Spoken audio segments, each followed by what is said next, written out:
السلام عليكم ورحمة الله وبركاته.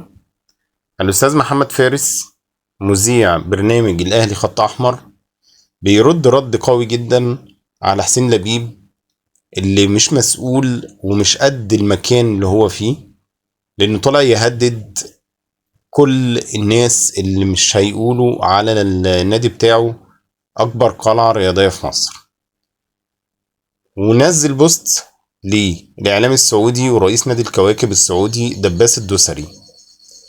دباس الدوسري منزل بوست بيقول فيه: اي شخص، بيقول التصريح بتاع حسين لبيب، اي شخص لا يرى ان الزمالك اكبر قلعة رياضية في مصر ما بيفهمش في الرياضة، وهنبعده عن الرياضة بالكامل. معقولة؟ هو طبعا مستغرب. تخيل لو اللي قالها الكابتن محمود الخطيب، كيف ردة فعل الاعلام الرياضي في مصر الحبيبة؟ وده واحد سعودي ملوش علاقة خالص بينا، بس من بعيد كده شايف ان ده تهديد. انا مش فاهم هو بيهدد مين. وهو انا لو يعني انا كمنافس ليك، انا هطلع اقول ان انت يعني اعترف ان انت، او اقول ان انت فعلا اكبر قلعه رياضيه في مصر؟ بأمارة ايه اصلا؟ يعني انت عندك ايه اصلا، او عامل ايه انجازات عشان تقول انت اكبر قلعه رياضيه في مصر؟ لا، على مستوى البنيه التحتيه والفروع بتاعت نادي الزمالك انت زيرو. انت نادي وادي دجله احسن منك على مستوى الرياضة. تمام. الموسم الماضي انت تقريبا ما جبتش غير بطولتين او ثلاثة على مستوى الالعاب الجماعية. في الالعاب الفردية انت غالبا مالكش فيها اي تأثير.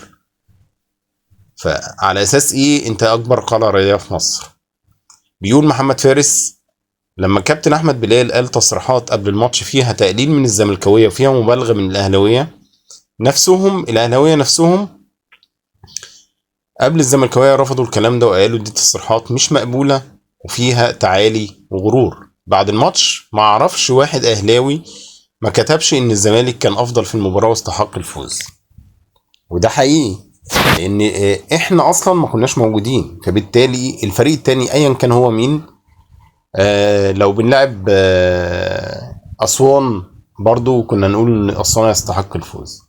لما رمضان صبحي كان في الاهلي وبعد التتويج بالدوري هدف هتافات فيها تجاوز واضح ضد الزمالك، فاكر ان انا واسامه في قلب قناه الاهلي وبرنامج الاهلي خط احمر هاجمنا تصرفه.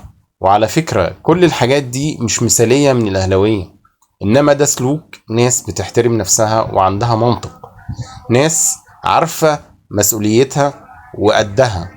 انما مش من بعد ماتش السوبر لاعب سابق في الزمالك يطلع يقول الاهلي انتهى ومش هتقوم له قومه تاني. يا ابني انت عبيط. شيكابالا يقول الواحد مننا ب20 منهم. طب يا ابو 20، انت بقالك اكتر من 20 سنه ما بتاخدش دوري الابطال ليه؟ لما انت الواحد منكم ب20 من الاهلي. ناصر منسي نزل ستوري فيه تجاوز فيديوهات للعيبه فيها اسامي الاهلي في الاحتفالات. الفكرة ان محدش منهم بيقول عيب وغلط وما ينفعش، والأسوأ ان لو هم كلهم بيفكروا بنفس العقلية. طيب فين الاعلام اللي هاجم بلال؟ فين الاعلام اللي هاجم كهربا؟ فين الاعلام لما حد يتنفس من الاهلي تتنصب له محكمة الاخلاق؟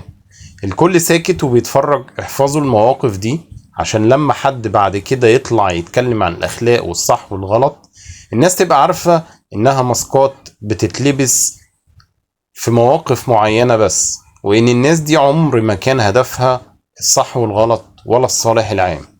هدفها شخصي بحت وأناني وعلى حساب أي حاجة.